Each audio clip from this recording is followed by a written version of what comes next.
J'espère que vous allez bien, que la rentrée s'est bien passée. Je suis très heureux de vous retrouver dans cette nouvelle vidéo. Aujourd'hui, on va faire un test produit. Vous le savez, hein, ceux qui me suivent sur la chaîne, j'ai pas mal de produits à tester entre ceux que j'ai reçus, qui m'ont été envoyés par des partenaires ou des marques et les produits que j'ai achetés. Du coup, la liste s'est allongée et on va commencer à épurer tout ça. Et je vous en avais parlé sur la chaîne. Aujourd'hui, on va parler de ce petit boîtier un petit peu spécial qui est pour Raspberry Pi 5 puisque on dirait tout simplement un boîtier de PC gamer mais miniature, donc je suis vraiment impatient de le tester. Donc c'est le modèle Pyroman 5 et ça m'a été envoyé par Sunfounder. Donc je suis pas rémunéré pour réaliser cette vidéo, mais ils m'ont envoyé le boîtier, ils m'ont demandé de le tester. Et vous savez, sur la chaîne, j'affectionne particulièrement le Raspberry Pi. Je vous avais fait d'ailleurs pas mal de vidéos là-dessus et notamment j'avais moi-même acheté un boîtier que j'avais testé, mais celui-là il va encore plus loin. Donc vous avez quand même tout ce qui va concerner les modules additionnels pour mettre des disques NVMe à l'intérieur, mais vous avez également un dissipateur, un radiateur, vous avez les ventilateurs RGB, il y a même un petit écran OLED ici. Donc c'est vraiment, j'ai l'impression, le boîtier ultime pour Raspberry Pi et c'est ce qu'on va découvrir dans cette vidéo. Donc on va faire un unboxing à la bien, un petit peu comme d'habitude. Je vous ferai une présentation détaillée du produit et on fera bien sûr le montage. Et puis je vous dirai un petit peu mon ressenti en termes, je dirais, de finition, en termes de performance, en termes de silence. Et si bien sûr le modèle vous intéresse, je vous mettrai toutes les informations concernant celui-ci en description avec le modèle, les specs, etc. Et bien sûr le lien si jamais il vous intéresse. Avant de commencer, comme d'habitude, petit moment promo à propos de la chaîne. Si jamais vous tombez sur cette vidéo par hasard ou que vous découvrez ma chaîne, n'hésitez pas à vous rendre sur celle-ci. Il y a plein de vidéos cool à découvrir. Je fais pas seulement des tests produits, je fais également pas mal de tutoriels. On parle distribution Linux, on parle logiciel, je fais des trucs et astuces, on parle également jeux vidéo, on parle cinéma. Bref, si ce genre de sujet ça vous plaît, n'hésitez pas à aller voir la chaîne et n'hésitez surtout pas à vous abonner, à nous rejoindre. On est un peu plus de 15 000 maintenant sur la chaîne et j'essaye au travers de mes vidéos de vous partager un petit peu mon expérience, mes connaissances, mes passions. Je suis développeur web et je suis à fond dans ce genre de thématique. Moi ça me plaît beaucoup et j'aime vous partager ça en vidéo au travers de ma chaîne. Donc si jamais ça vous plaît, faites comme les plus de 15 000 autres abonnés, vous cliquez sur je m'abonne, ça me fera vraiment plaisir et ça soutiendra mon travail. Allez, c'est parti pour découvrir ce petit boîtier Pyroman 5 ou Pyroman 5, je sais pas exactement comment ça se dit.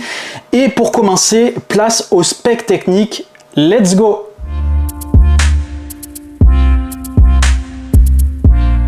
Allez, on va donc faire pour commencer un petit tour d'horizon des specs du boîtier. Pour ça, rien que mieux que le site du partenaire officiel qui vend ce boîtier. Donc là, à l'image, vous avez le boîtier monté. Donc comme vous pouvez le voir, c'est un boîtier quand même qui est très stylé. On est vraiment sur un mini PC gaming et il y a pas mal de trucs sympas. L'accès ici au port GPIO depuis l'extérieur. Vous avez donc des petits ventilos RGB. Vous avez ici la possibilité de mettre un disque NVMe, donc ça c'est très cool. Vous avez le slot micro SD en façade et vous avez même un petit bouton ici en façade et cerise sur le gâteau ici un petit écran OLED où vous pouvez afficher des informations sur le CPU, la RAM, etc. Donc c'est quand même plutôt stuffé comme boîtier. Au niveau de la face arrière, c'est pas en reste non plus puisque là aussi vous avez des petits trucs en plus, notamment ici comme vous pouvez le voir, vous avez des ports HDMI. On n'est plus sur les micros HDMI puisqu'il y a un convertisseur à l'intérieur, donc ça aussi ça sera plus pratique à l'usage, donc c'est quand même assez cool. Et vous l'avez vu aussi ici, vous avez donc un ventirad avec un ventilo à l'intérieur, donc vous aurez une dissipation quand même largement supérieure à ce qu'il y a par défaut sur un Raspberry Pi. Alors là ici, comme vous pouvez le voir, c'est la vue éclatée de ce qui se trouve dans la boîte, donc vous le verrez lors de l'unboxing sur la prochaine partie. Vous verrez un petit peu, c'est tout ce que contient la boîte, donc il y a de l'assemblage à faire, ça vous le verrez, mais c'est quand même plutôt stuffé. Donc niveau fonctionnalité, ici vous le verrez, il y a un petit résumé de ce que propose ce petit boîtier avec notamment ici port PCI Express, donc qui est utilisé pour le disque NVMe. Donc vous avez ici tout ce qui va concerner le refroidissement, etc. Et donc vous allez pouvoir ensuite utiliser votre Raspberry Pi de manière un petit peu plus, je dirais, un petit peu plus poussée, par exemple utiliser comme du NAS, comme un serveur de fichiers, etc. Donc en gros, parce qu'il aura un meilleur refroidissement, il sera a priori plus fiable, il pourra peut-être un petit peu mieux délivrer de puissance tout cas, c'est ce qui est annoncé sur le papier, puisque par défaut de base, voici le refroidissement de base et voici donc le boîtier complet ici. Et donc vous avez un comparatif ici au niveau de la température entre le Raspberry Pi de base et ce boîtier là, et comme vous pouvez le voir, a priori on dépasse pas les 60 degrés, là où on dépasse aisément les 70 degrés.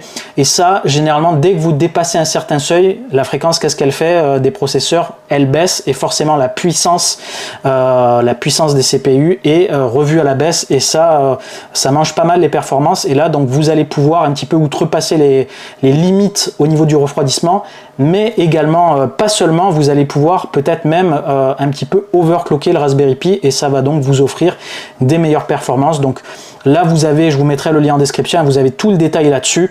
Pas besoin après de peaufiner, de toute façon, je vous donnerai après mon avis sur la question. Alors maintenant, on va parler tarifs, et comme vous pouvez le constater, c'est pas donné puisqu'on est aux alentours des 80 $, soit quasiment le prix d'un Raspberry Pi 5 lorsqu'il peut être en promotion ou autre. Donc c'est quand même un prix relativement premium. Malgré tout, on peut souligner que ça reste quand même, je dirais, un produit déjà d'une de niche, et ça reste un produit qui va améliorer les fonctionnalités de votre Raspberry Pi, puisqu'il y a pas mal de modules additionnels, et finalement vous allez faire quand même des économies d'échelle, puisque à l'intérieur il faut quand même noter que vous avez ici donc le module NVMe. Donc si vous le prenez à part, forcément ça va coûter en plus d'un boîtier traditionnel. Vous avez également des fonctionnalités additionnelles avec des modules, donc là ici, comme la sortie vers des prises HDMI classiques. Donc on sort du micro HDMI vers du HDMI. Ça va vous éviter peut-être d'acheter des câbles micro HDMI qui sont pas forcément donnés non plus, et qui plus est, vous allez pouvoir donc avoir de la longueur si jamais votre écran est un petit peu éloigné. Donc ça, c'est quand même plutôt cool. Vous avez également ici une extension pour le port GPIO pour y accéder depuis l'extérieur. Il y a certains boîtiers qui ne permettent pas l'utilisation du port GPIO, qui le condamnent, donc ça c'est quand même assez intéressant aussi. Et vous avez également donc un refroidissement qui est quand même visiblement beaucoup plus efficace que le refroidissement de base. Donc hormis, je dirais, le côté esthétique, vous avez également des fonctionnalités additionnelles qui fait que d'une manière générale, votre Raspberry Pi fonctionnera bien mieux et sera bien mieux exploitable. Donc ça peut valoir le coup d'investir ce genre de somme si jamais vous avez des besoins spécifiques, si vous voulez faire un petit NAS ou si vous voulez faire un serveur web ou autre. Vous allez vraiment exploiter au mieux votre Raspberry Pi, et je pense que c'est ce qui peut justifier ce prix-là. Également, je pense qu'en termes, je dirais, de finition, etc., c'est quand même un produit qui est relativement bien travaillé.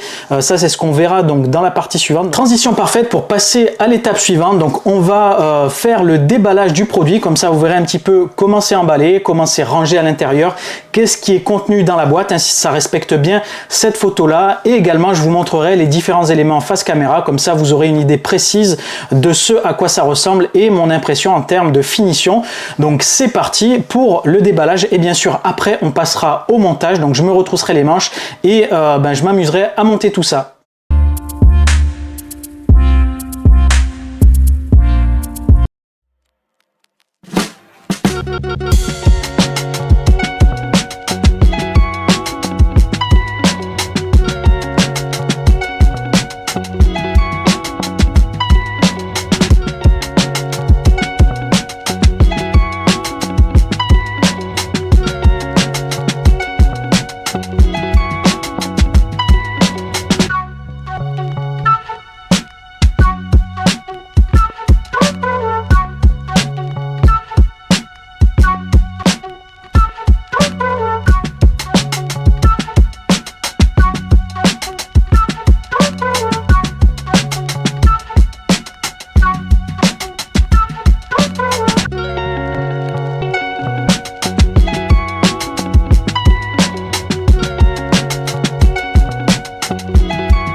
Voilà les amis, je viens de tout déballer et comme vous avez pu le constater, c'est un joli bazar. Alors ça me pose pas trop de soucis parce que je suis un petit peu bidouilleur et ça va m'amuser d'assembler tout ça, mais on pourrait s'attendre à ce que ce soit un petit peu monté, pré-monté, mais là non, tout est vraiment en pièces détachées, donc il va falloir un petit peu jouer au Lego. Donc pour ceux qui aiment l'assemblage, ça va pas poser de soucis. Par contre pour ceux qui sont plutôt frileux à bidouiller, peut-être que ça va être un petit peu compliqué pour vous.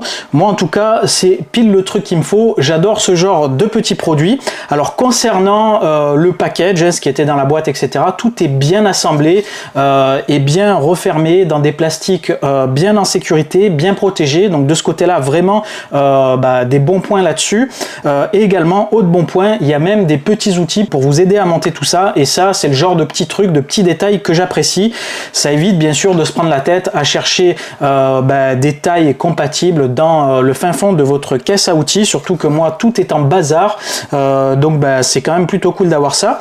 Alors on va commencer par voir les différents éléments un petit peu un à un, comme ça vous verrez un petit peu ce que contient la boîte avec précision. Alors on va commencer bien sûr par ça, donc ça c'est donc le boîtier principal en alu, donc il est super bien découpé ici, il n'y a pas de, je dirais, de manque, hein, c'est super bien fini, c'est assez léger, hein, c'est de l'aluminium, et donc derrière ici, hein, vous avez bien toutes les sorties, vous avez les petites écritures pour vous indiquer quel type de sortie c'est, donc c'est quand même assez complet là-dessus, mais comme vous pouvez le constater, il est entièrement dépouillé, donc il va falloir tout monter, même le petit bouton d'alimentation.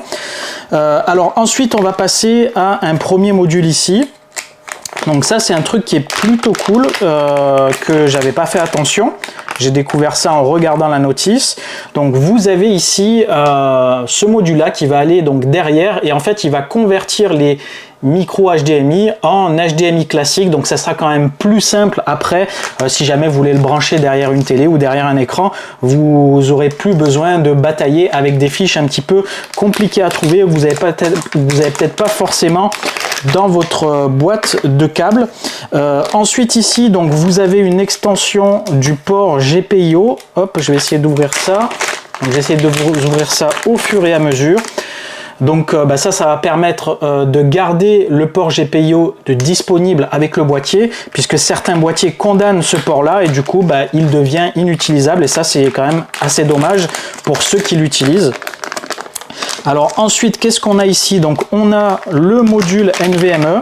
Donc je vais vous le montrer ici. Donc ça c'est le module additionnel qui permet donc de connecter un disque NVMe. Donc ça pour moi c'est sur le Raspberry Pi 5.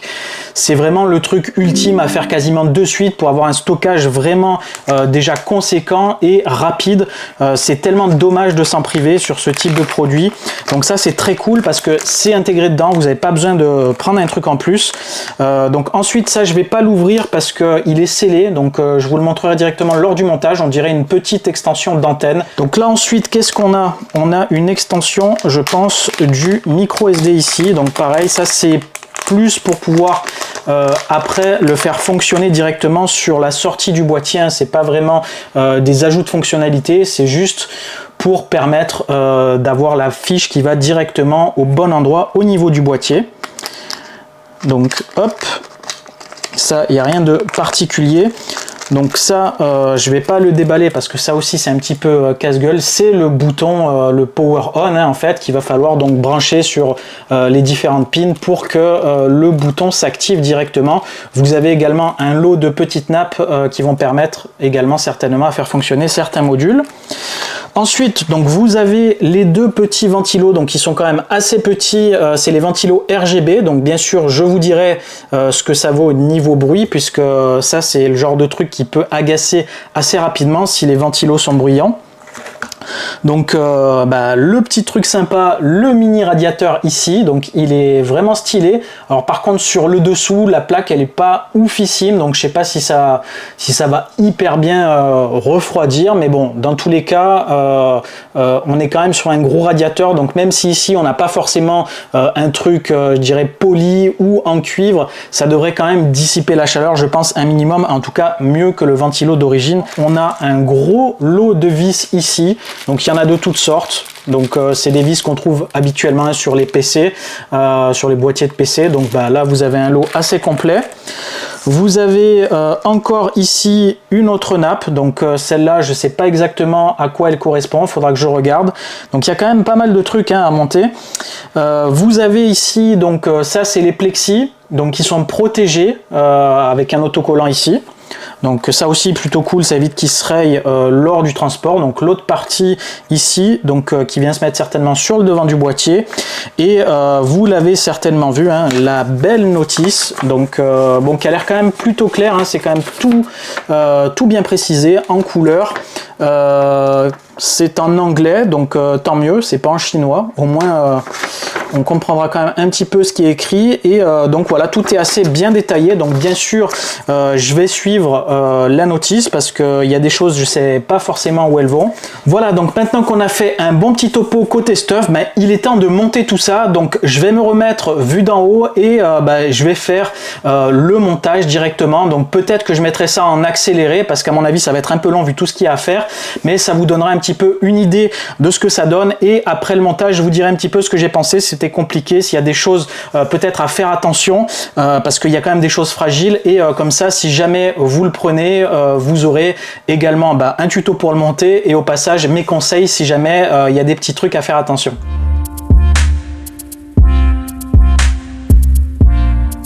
Et voilà les amis, place au montage. J'ai tout déballé sur le bureau et c'est un joli bazar, mais heureusement tout est bien étiqueté et bien identifiable, notamment grâce à la notice qu'on a vue lors de l'unboxing, super bien foutue et super claire, qui répertorie tout.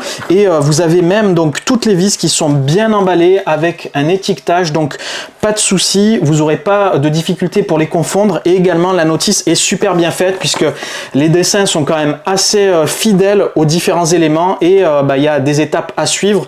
Donc je pense que d'après ce que j'ai pu voir, ça va pas être trop compliqué, ça va être juste un petit peu long à faire. Donc j'ai préféré quand même au final vous faire le montage en intégralité. Donc je vous commenterai en même temps que je réalise le montage. Comme ça vous pourrez voir un petit peu comment ça se passe. Bien sûr cette étape elle va être un petit peu longue, donc vous pourrez zapper cette partie là. Je mets un chapitre pour ceux que ça intéresse pas et vous pourrez directement voir le produit fini, monté, et également voir mon avis concernant le bruit, concernant les différents éléments. Donc c'est parti pour le montage. Je vais me mettre en vue du dessus, comme ça vous aurez directement le montage en vue plongeante, ça sera plus visuel pour vous. Et on va attaquer tout de suite, donc c'est parti. Alors voilà l'état de mon bureau avant le montage. Donc là ici il y a mon Raspberry Pi que j'ai démonté avec l'ancien boîtier que vous avez pu voir sur la chaîne. Donc là il y a encore la ventilation d'origine qu'il faudra que je retire puisqu'on va passer sur celle-là. Et donc voici tous les éléments éparpillés. Donc là ici j'ai la notice, donc sommairement je vais vous expliquer un petit peu comment ça va se passer. Donc là le petit châssis ici en aluminium, il va falloir le désolidariser. On va mettre ici les vis, ensuite on va préparer le Raspberry Pi, mettre les différents éléments, on va l'insérer à l'intérieur du boîtier.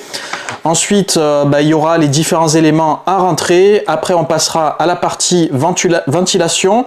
Donc il y aura ensuite ce qui va concerner ici des petits éléments supplémentaires. On va avoir ici le disque NVMe et après on va partir sur la partie ventilation et après en dernier la partie plexi. Donc je vous la remets pas lors de la vidéo, hein, je la mets à côté.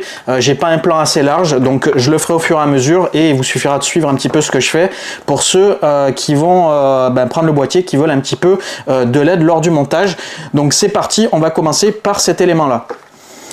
Allez, donc ici on a deux petites vis à retirer. Alors il y avait un tournevis fourni avec, donc du coup il est à la bonne taille. Vous pouvez quand même, si vous le souhaitez, utiliser un tournevis que vous avez en perso, hein, il n'y a pas de souci de ce côté là parce que je vous le dis, il n'est pas hyper quali non plus, il est assez petit. D'ailleurs j'en avais pris un de rechange ici et il sera quand même plus adapté. Voilà, donc là les deux parties se désolidarisent et donc c'est celle-ci qu'on va avoir besoin pour l'étape suivante. Alors on va devoir visser ces petits écrous là qu'on a l'habitude de voir sur les boîtiers de PC. Donc forcément hein, là c'est le même principe ici, seulement attention, il y a différentes tailles sur la notice ici, hein, c'est précisé. Donc là ici vous allez avoir 2 qu'il va falloir mettre au format 8, ici 2 au format 5 et ici 2 au format 6. Donc attention, hein, tous n'ont pas le même format ici. Par contre, les vis du dessous, on est sur les mêmes formats.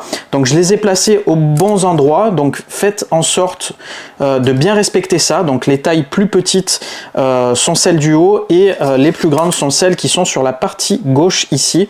Donc on va le mettre comme ça. Je ne sais pas si on va bien voir, et il suffit de les visser ensuite comme ça directement pour commencer à la main. Après vous pourrez finir avec le tournevis. Donc je vais déjà les positionner.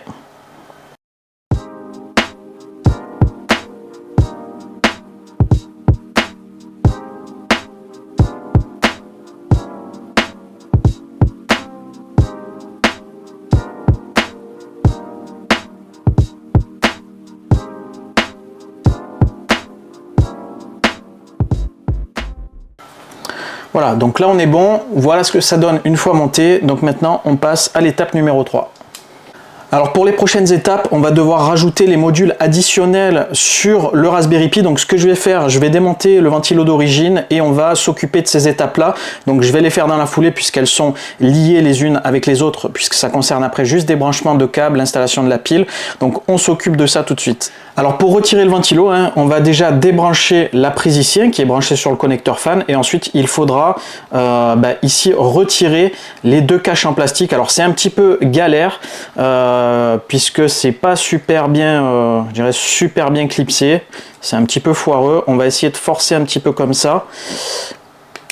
Hop.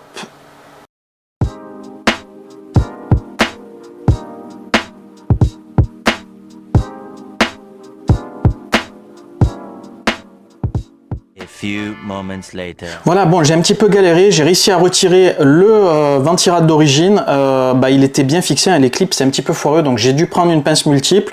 Donc forcez pas trop pour éviter d'abîmer les différents éléments, et il faut bien penser aussi à décoller en fait le ventirad en fait, parce qu'il est avec la chaleur en fait les petits pads comme ça thermiques, hein, ils ont tendance un petit peu à fondre et à faire ventouse un petit peu, donc il faut bien décoller et ensuite retirer les clips. Donc voilà, là il est à nu, donc je vais pouvoir passer au montage des différents éléments. Donc le premier qu'on va commencer, c'est celui-ci. Donc c'est l'extension de la micro SD. Donc on va le fixer comme ça. Et donc ça, c'est ce qui va permettre de le sortir au niveau du boîtier avant, hein. Vous avez vu, il y a un petit truc comme ça, donc il va sûrement après se fixer de ce sens-là, il me semble, et vous la mettrez comme ça si jamais vous voulez fixer la carte SD.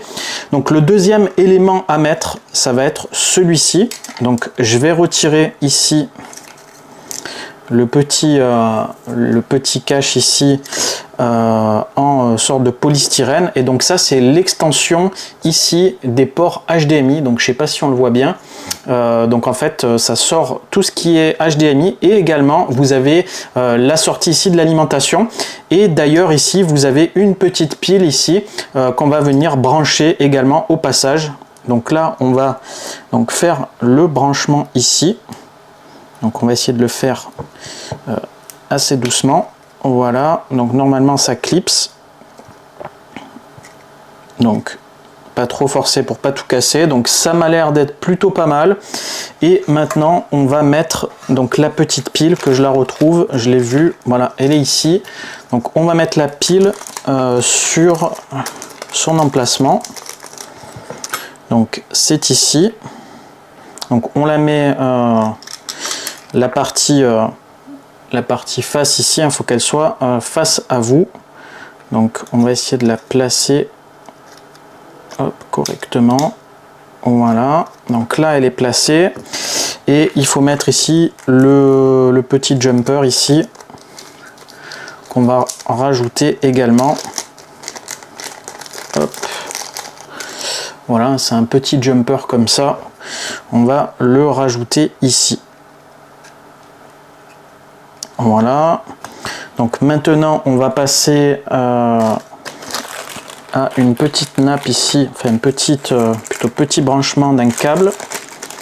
C'est pas vraiment une nappe, donc qui va ponter en fait directement entre le module ici et le Raspberry Pi. Donc je suppose que ça va permettre de faire communiquer les deux directement via une interface un petit peu spécifique. Donc je ne connais pas exactement avec précision à quoi correspond ce connecteur. Donc il y a un sens, il faut faire attention à ne pas se tromper. Voilà, donc normalement vous entendez un petit clic si c'est bon. Et même topo ici. Donc est-ce que je suis du bon sens? Donc a priori, il faut le tourner un petit peu. Et on doit être bon là normalement. Alors j'ai pas entendu le clic, donc ça doit pas être bon.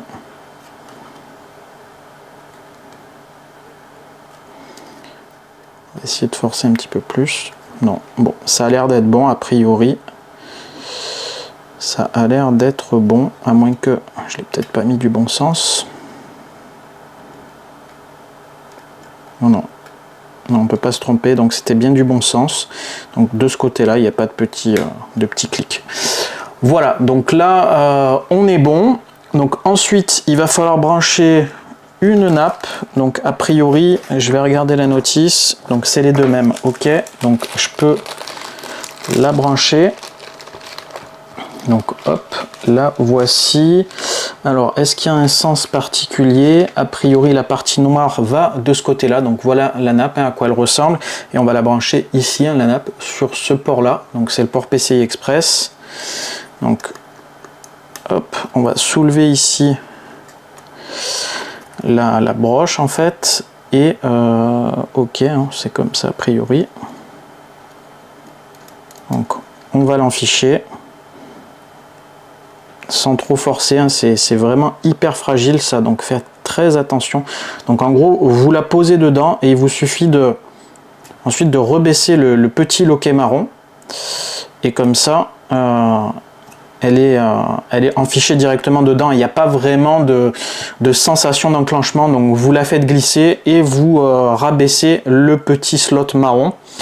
Donc voilà, on va passer maintenant aux étapes suivantes. Donc on va passer aux vis, je fais une petite coupure et je vous reprends. Alors l'étape suivante, ça va être de fixer tout ça au châssis. Donc on va positionner dans ce sens là, comme ça, et on se met bien en face des trous, et on va visser en fait une partie avec ces extensions là, donc qui va permettre après de rajouter le module NVMe, et les deux derniers on va utiliser des vis. Hop, elle s'est barrée, reviens là toi, voilà. Donc c'est parti, hein, ceux-là on va les visser à la main directement. Donc je vais commencer par le premier angle ici sans trop serrer. On va faire ensuite l'autre extrémité, comme ça ça bouge plus, et ensuite on pourra faire les slots intermédiaires. Donc je visse pas trop, hein, je serre pas trop. Évitez de trop serrer dès le départ, sinon des fois il y a des petits jeux qui fait que vous allez plus pouvoir après mettre les autres vis. C'est un petit peu embêtant. Donc on est clairement là-dedans, puisque là par exemple j'arrive pas à mettre celui-ci, donc on va faire les deux autres angles, peut-être, ça sera peut-être plus simple. J'aimerais bien mettre celle-là, alors hop, voilà, celle-là, on y va. On va mettre celle-là maintenant.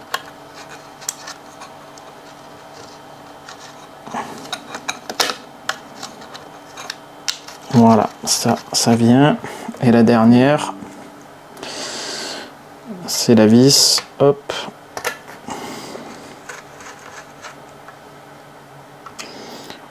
Voilà, vous remettez un petit coup de tournevis, pas trop fort, soyez pas trop bourrin sur le vissage, et vous terminez de visser à la main les extensions ici, toujours pareil, hein, sans trop être bourrin.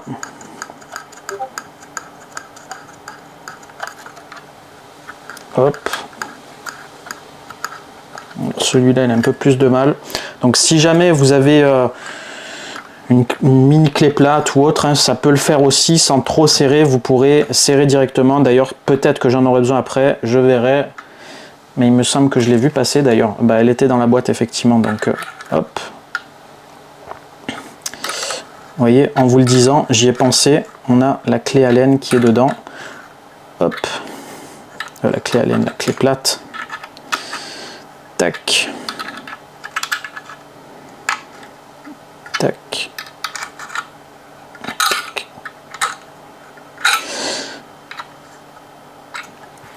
Voilà, donc là on est bon, on va passer à la suite. À présent, nouvelle étape ici, on va s'occuper du bouton Power ici, donc il va se mettre sur cette partie là, donc le voici ici, donc vous avez ici un écrou en fait qui est assez fin, qu'on pourra utiliser d'ailleurs avec la clé plate qui est fournie avec également, et on va le placer là directement, on va faire un sandwich avec l'écrou, et on va le placer là, et visiblement il ne faut pas le brancher tout de suite, donc on s'occupe de ça maintenant, et après je sais pas où c'est qu'il va se brancher, je regarderai un petit peu en détail. Donc bien sûr, hop, il faut retirer l'écrou et ensuite on le remet, hop, on le remet ici.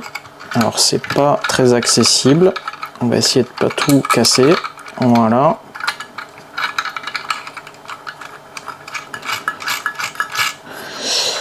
Donc on visse à la main jusqu'à ce qu'on soit embuté,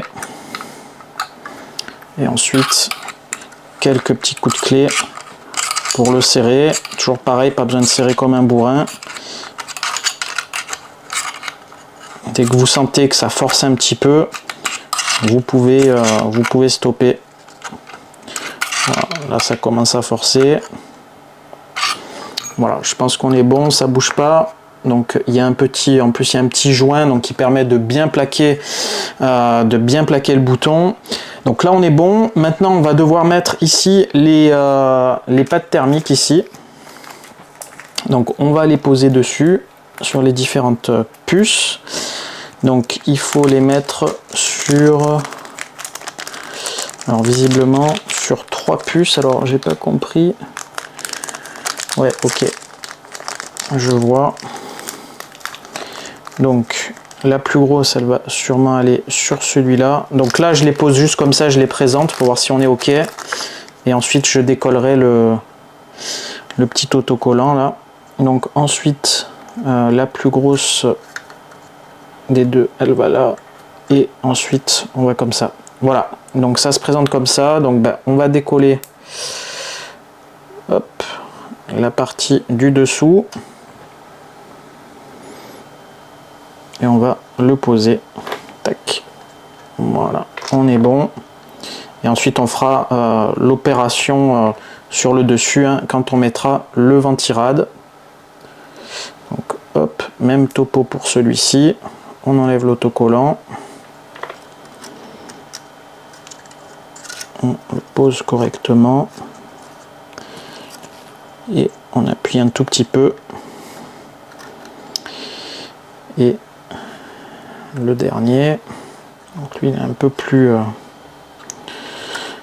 foireux à mettre parce que c'est pas vraiment une puce, c'est une multitude de petits éléments électroniques. Voilà, donc là on est bon. Maintenant on va pouvoir s'attaquer à ce petit joujou. Voilà, donc on passe au montage de ça. Donc de ce que je vois a priori, il faut le monter dans ce sens là, c'est à dire que le ventilo va face au bouton power, donc on le pose comme ça. On branche le câble directement donc sur la prise fan, et ensuite on le clipse un petit peu comme ce qu'on a fait tout à l'heure pour retirer le ventilo, mais on le fait dans ce sens là. Alors pensez à retirer la petite protection sur le dessus hein, pour que vous ayez une dissipation qui fonctionne correctement et pour que ça colle bien au niveau du métal ici. Donc on va le faire tout de suite, hop.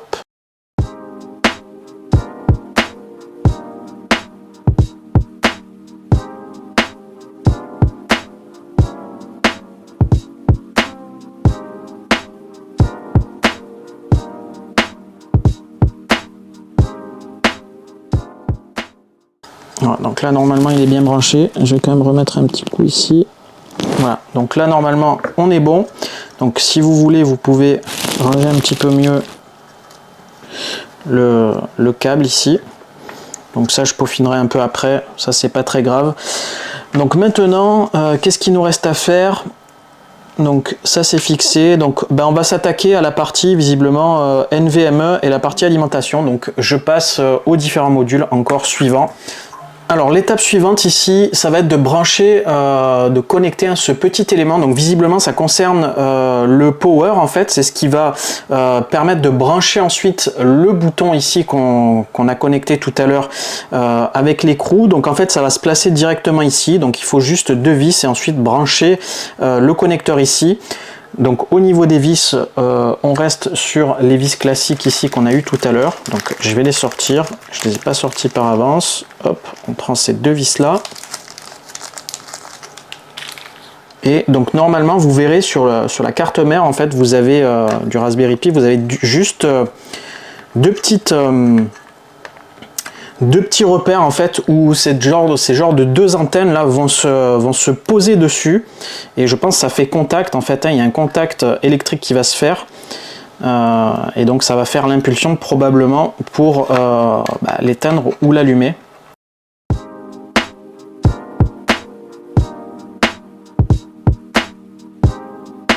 Donc il faut quand même des petits doigts pour réussir à brancher les différents éléments. Donc voilà pour la partie power. Donc maintenant effectivement c'est la partie NVMe. Donc j'attaque ça tout de suite, je sors les éléments et on s'attaque à la partie NVMe.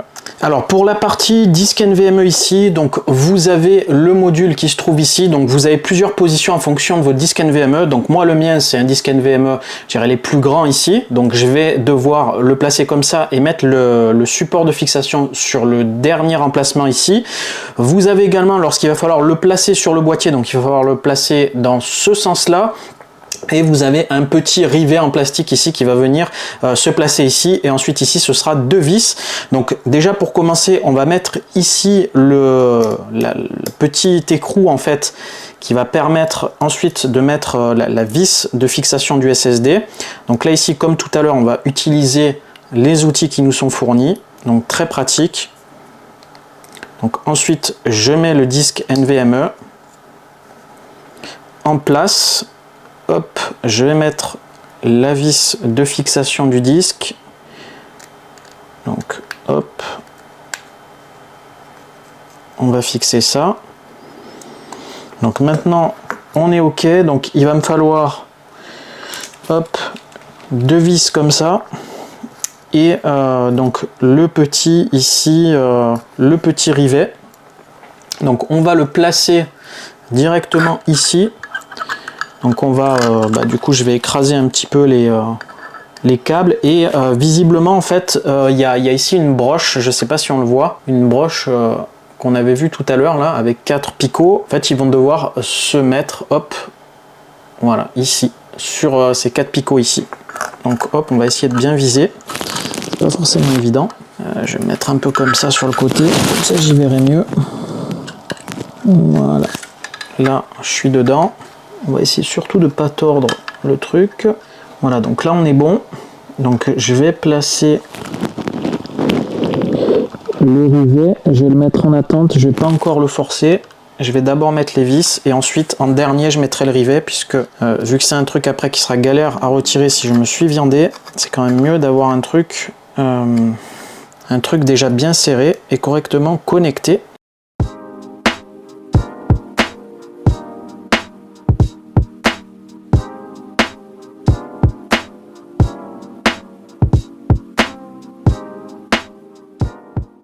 Donc maintenant on passe à l'étape suivante. Alors l'étape suivante, ça va concerner ici la partie ventilation. Donc vous avez les 2 ventilos ici RGB et vous avez même des filtres. Donc ça c'est quand même assez cool aussi pour la poussière. Donc on va s'occuper de ça tout de suite. Alors c'est parti pour les ventilos. Donc j'ai les 8 vis de fixation, j'ai les 2 filtres et les 2 ventilos. Donc là ici on va pas donc se prendre la tête, on va suivre le modèle ici. Donc on met les 2 filtres comme ça.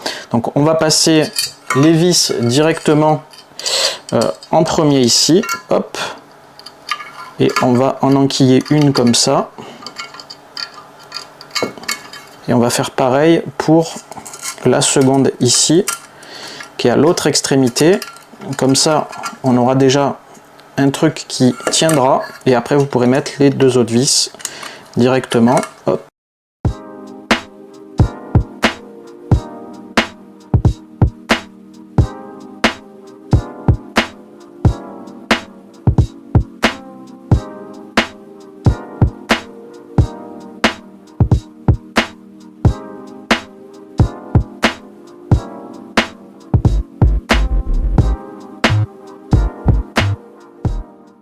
Voilà, donc les ventilos sont fixés. Alors maintenant, on va s'occuper du port GPIO ici, l'extension du port GPIO et du petit écran OLED, donc qui va venir se greffer après sur le boîtier. Et il y a cette petite plaque en acrylique, donc il va falloir fixer. Donc on passe tout de suite à cette étape-là. Donc j'ai besoin des rivets 30-90 ici, donc il y en a deux. Donc ça c'est pour la plaque, donc je les sors tout de suite.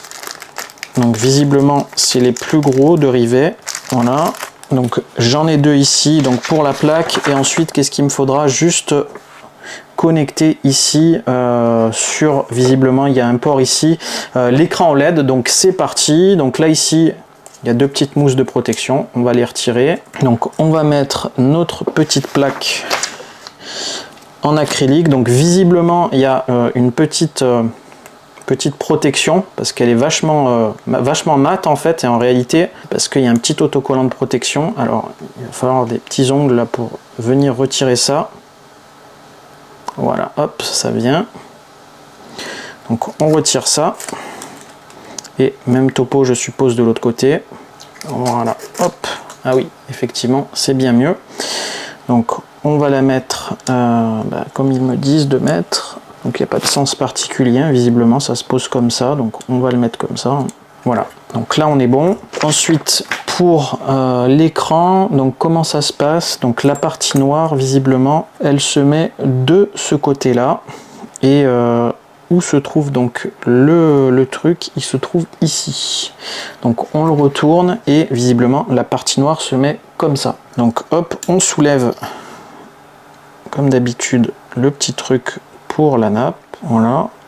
Alors qu'elle reste bien droite.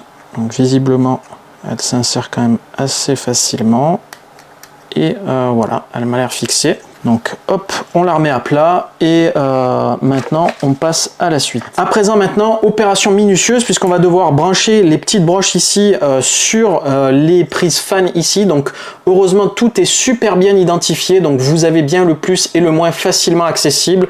Donc c'est juste que c'est un petit peu galère à brancher. Et ensuite, autre truc très minutieux, il va falloir coller la nappe ici où il y a l'écran OLED directement sur le châssis ici, et vous avez un petit viseur, donc ça tombe bien, on tombera pile poil en face. Et ensuite donc il faudra certainement viser pour brancher ici les broches directement sur la prise GPIO, donc ça va être un petit peu minutieux quand même. Donc on va s'attaquer tout de suite déjà au branchement des ventilations.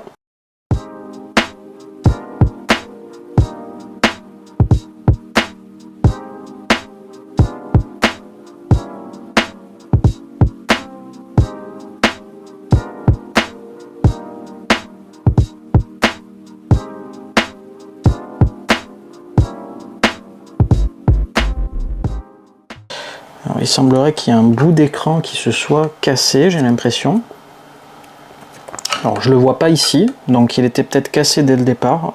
Je sais pas, on verra. J'espère qu'il va fonctionner. Alors c'est pas parfaitement droit.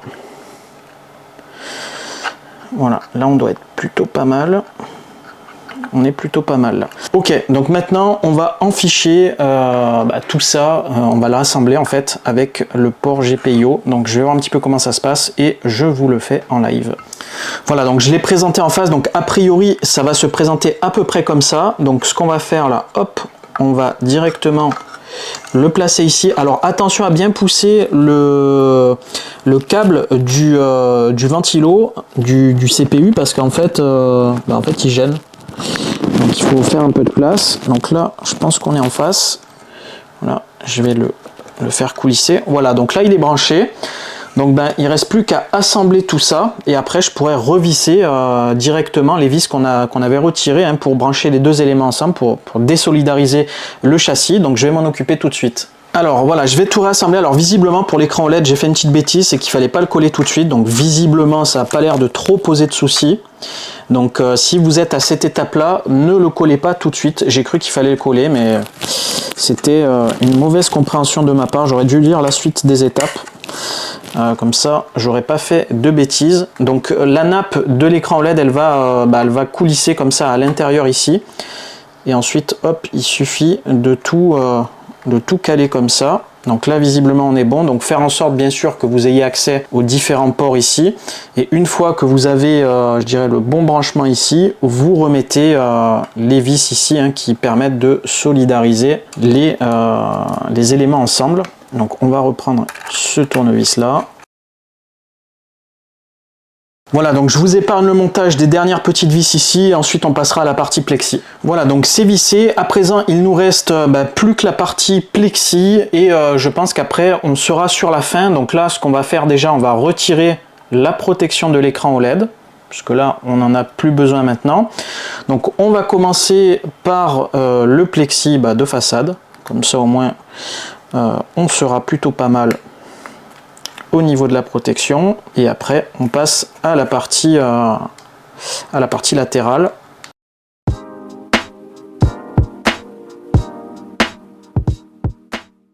Donc voilà ce que ça donne. Hop, donc là ici hein, vous avez des restants ici, il faudra juste gratter un petit peu. Donc ça va se mettre directement en fait en protection de l'écran en fait, hein, de l'écran OLED qui est en façade. Donc ça va se mettre comme ça. Donc vous avez les mêmes vis là qu'on retrouve un petit peu partout, qu'on va fixer ici. Alors par contre, j'ai l'impression que j'ai une plaque qui dépasse. J'ai vu où j'ai fait la bêtise. J'ai mal branché la partie GPIO. Donc je vais corriger ça tout de suite. Je l'ai décalé d'un pin. C'est pour ça que ça force un petit peu. Je me disais aussi, c'est un petit peu bizarre. Donc je retire ça et je corrige le problème. Je vous reprends juste après. Allez voilà, petite correction apportée, donc là c'est bon, hein. Effectivement on est bien en face et pas besoin de forcer. Donc comme quoi tout était quand même bien usiné. Donc bien faire attention hein, quand vous mettez donc, le port GPIO de bien être en face des broches, hein, puisque moi j'avais décalé d'une broche. Et vu qu'il n'y a pas beaucoup de visibilité, effectivement j'ai pas trop fait attention. Mais au moins ça vous permet d'éviter justement ce genre de piège, de faire ce genre de vidéo, parce que vous allez être peut-être vous aussi embêté et avoir les mêmes problématiques. Au moins ça vous évitera de perdre du temps. Et donc maintenant on va passer à la plaque du dessus ici. Hop, j'avais déjà pré-décollé ici.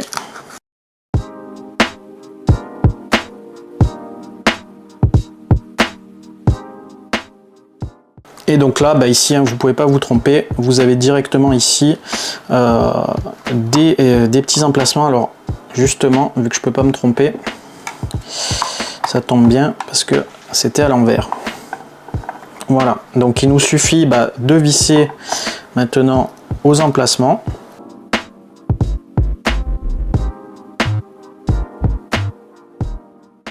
Écoutez, ça commence à avoir de la gueule quand même, hein.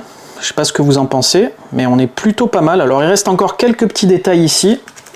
Donc on va rajouter ici, il y a un petit truc en plastique en fait qui va se mettre ici pour la LED. Donc ça va permettre de faire ressortir la LED d'affichage. Et ensuite vous avez les petits patins antidérapants pour le dessous. Donc vous en avez 4, hein. Vous pouvez les mettre, les positionner un petit peu, je pense comme vous voulez. Eux visiblement au niveau de la position on les met dans ce sens là, comme ça. Hop, donc 1 et 2, donc ça évite que ça bouge. Et au passage ça évite que ça se raye. Voilà, donc on vient de terminer le montage, hein. Donc comme vous avez pu le voir, hein, c'est quand même un petit peu fastidieux, mais c'est pas très compliqué à faire. Donc il y a juste beaucoup d'éléments, beaucoup de choses à suivre, mais sinon vous devriez pas rencontrer de difficultés majeures. Donc maintenant je vais aller brancher ça, tester ça, et après bien sûr je vous le montrerai en conditions réelles. Alors là je vais en profiter pour aller gratter un petit peu ici ce qui s'est pas décollé correctement. Donc je vais retirer la plaque, je vais la gratter un petit peu, ça je le fais en off, et ensuite je vous montrerai ce magnifique boîtier.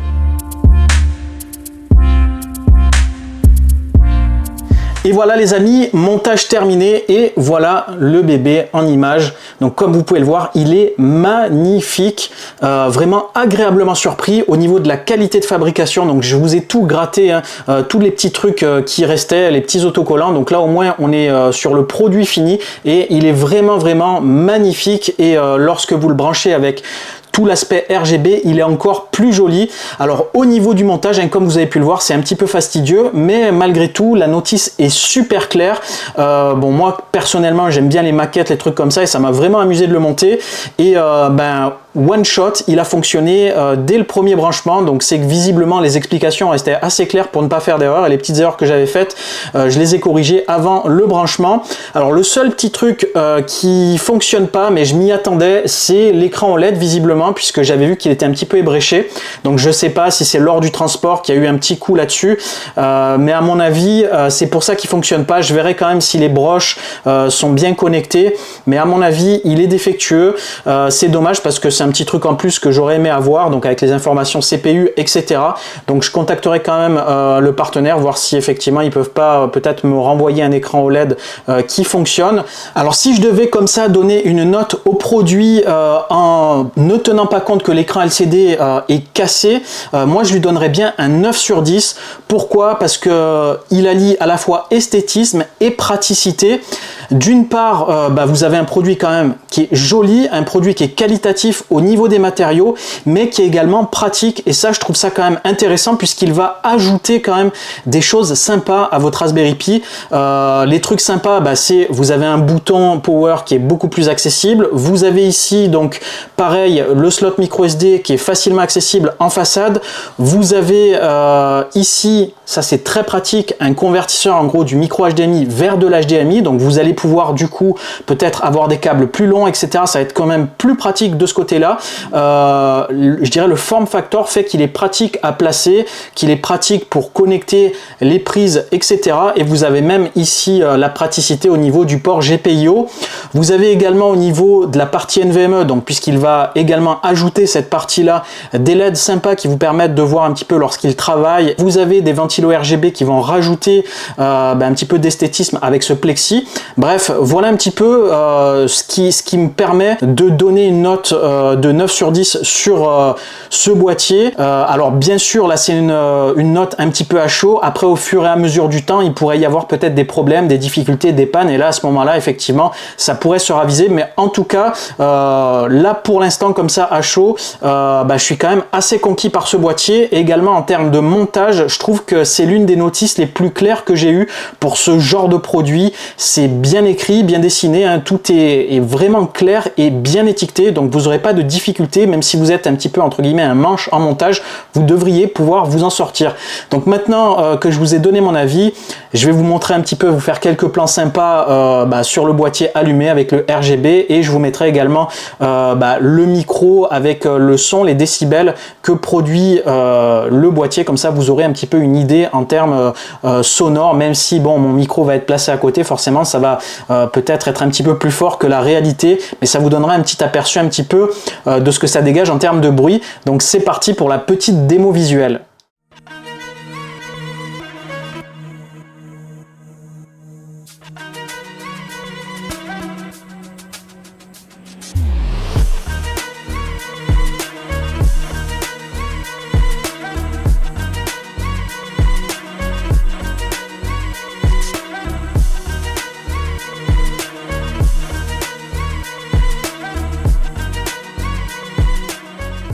Après cette petite démo visuelle, je vais vous faire écouter un petit peu le bruit que génère le boîtier. Donc vous allez voir, c'est quand même relativement silencieux. Et ensuite, je vous ferai quelques tests en termes de température pour voir si c'est efficace, si ça réduit bien la température comme indiqué sur le site. Allez, à présent, je vous fais tester un petit peu le bruit du boîtier. Donc là, je vous ai mis le micro juste devant, donc forcément, ça sera amplifié par rapport à ce que vous entendrez réellement. Donc là, j'ai coupé un petit peu tous les ordis qu'il y a dans la pièce pour avoir le moins de bruit possible. Donc là il est éteint, voici donc ordi éteint, et donc on va l'allumer. Donc voilà ce que ça donne.